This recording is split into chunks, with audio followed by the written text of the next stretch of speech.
Greetings, residents. Supervisor Thurston here for our Front Porch Talks.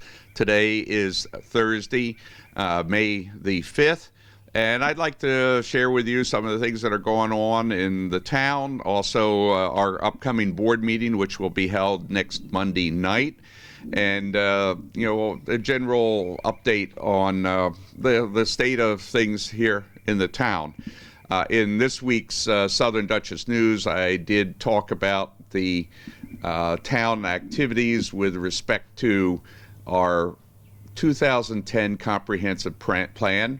That's the first of three articles, so please look at it. I'll be having it reproduced so you can be involved, participate in the activities.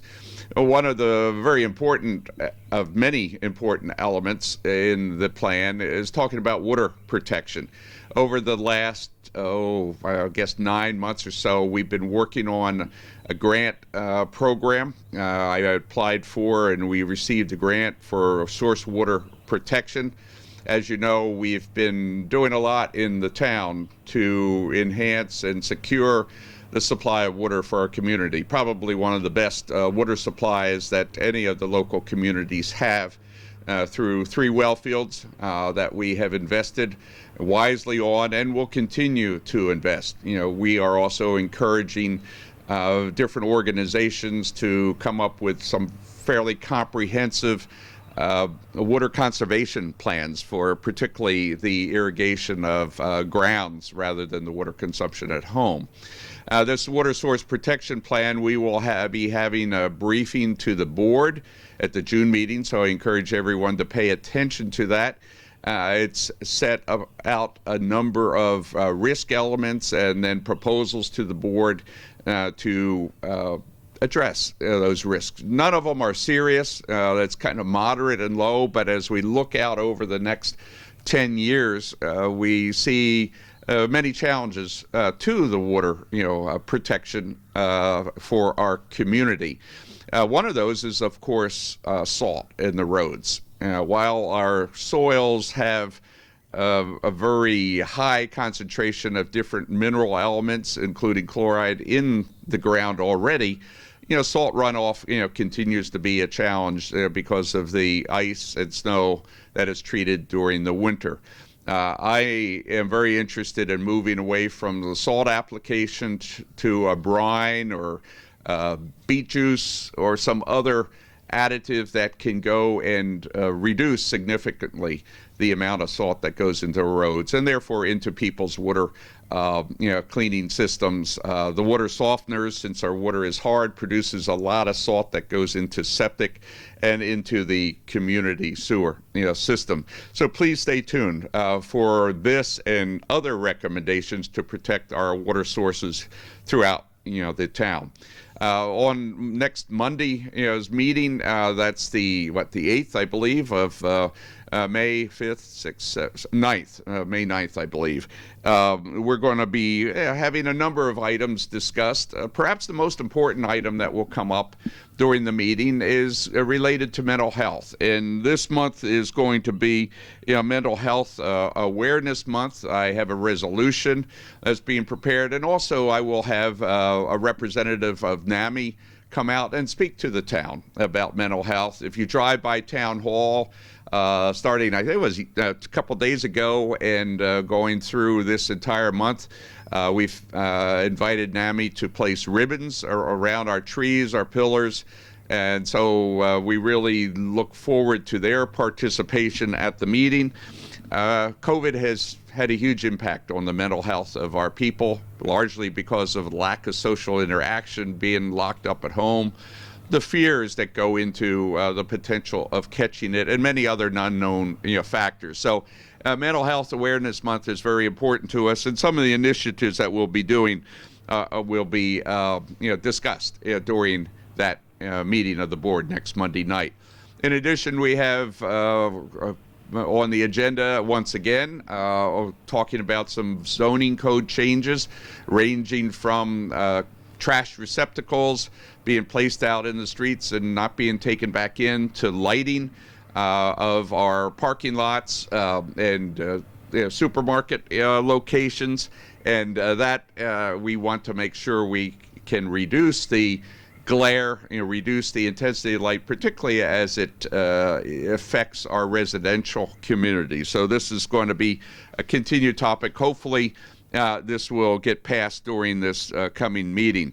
One of the interesting elements that we are trying to enhance in the town is the preservation of our farmlands. As you know, we worked with Alex Reese at Ober Creek Farms, 186 acres abutting the Wappinger Creek, as well as the new Hamburg Road, Wheeler Hill Road. Working with Alex, we were able to get, and the county also participated, conservation easements that protect his properties from significant housing development, preserves the land for our use, for our enjoyment going out into the future, indefinite future, like we have over here at Carnwath. The Carnwath farmlands are protected with conservation easements to keep them from the hands of developers going forward. Another one is there's a fair amount of farmland plots along Myers Corner Road, and we have a proposal coming up on Monday. We've heard it before, but now we're looking at the zoning change. This is with respect to Light Star, a group, and our local farmers, Thompson family, who want to preserve the farmland, and I have been talking with them about conservation easements, and also, though, make it into a year-round production of generating revenue, but a green environment generating solar. In this particular case, they're able to combine solar panels above the growing fields. Japan has been doing this very successfully for 30 years or more. When I lived in Japan in the 1970s and then traveled there regularly up until recently, you would see many, many acres of farmland, thousands of acres of farmland that would also have solar panels on them. I think this will be a great dual use, preserve our farmland while generating more clean energy. So this is going to be on our board agenda, and there'll be also planning board meetings concerning the use of the land for that purpose.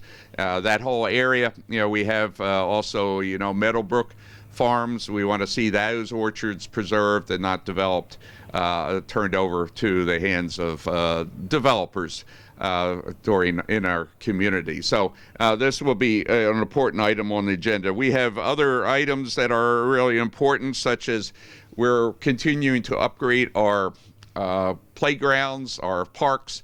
There will be some proposals concerning new fencing. If you've been out to Robinson Park, the ball fields off of Ralph Holt Way, you'll notice that the road going in has just been paved. This has been an important project for the town board. Councilman Al Casella has been a very strong proponent of improving our fields. We still have some major challenges that cause some disruption because of the rainwater, and particularly Sprout Creek. Part of the water source protection project is actually the recommendation of our working group, that we do go for a new study of the Sprout Creek, similar to what we've done for Wappinger Creek. This creates a 9-element plan, a 9D plan, that hopefully over time, with grant monies and approvals of DEC, other areas will be able to help dredge and improve the whole water system on Sprout Creek. One of the real challenges that we have, and East Fishkill, LaGrange, Fishkill have in managing the creek, is the fact that there are a number of endangered species that are found, use the creek as their habitat, such as blanding turtles or salamanders. There's a variety of creatures that are protected because they're endangered. So that makes the ability of us and other communities to remediate those areas much more difficult. But we have a plan underway that will hopefully help reduce the flooding in Rockingham Park in particular. In addition, we have some additional repairs, maintenance, activities for Town Hall. We continue to have issues with respect to our electrical supply, water supply, because of the location of that facility, which, as I've learned, is in wetlands, basically. So that causes a number of problems, with respect to that particular building. We've had some issues during the winter. One or two of our gateway signs were knocked down by actually car accidents, not by snow plowing, and so those will be also on the agenda to be repaired and replaced. So I want to make sure that you pay attention. We're trying to improve, enhance various elements throughout our community, our various wards, and more importantly, when we're looking at overall development, a key theme of our administration, as been laid out also in the comprehensive plan, is the redevelopment, the beautification, the better use of the commercial lands along Route 9. In particular, Route 9D also has some of that, but particularly Route 9. And you'll be hearing more about Alpine Commons as the development plan to rejuvenate that area, to make it a village within a village, as I call it, to retain BJ's, and to really make it a community center that our town does not have.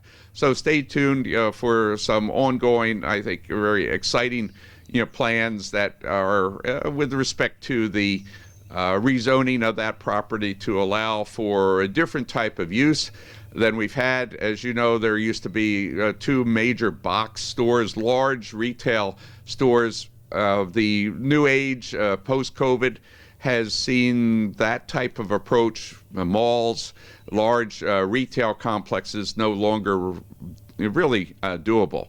It's a huge property for our tax base that helps us to keep our taxes on the residents down. So this proper sustainable development that we have, working with the owners of the property and the developers, is going to, I think, have a very positive impact on the town, and not bring in issues such as new gas stations. We're not going to allow any gas stations up there whatsoever. I know there's been rumors, but I want to dispel those rumors. So please stay tuned. I know many people watch our board meetings. I encourage even more to do it, and encourage you to come out and attend the meeting, participate in the meeting itself. So please get involved in our community.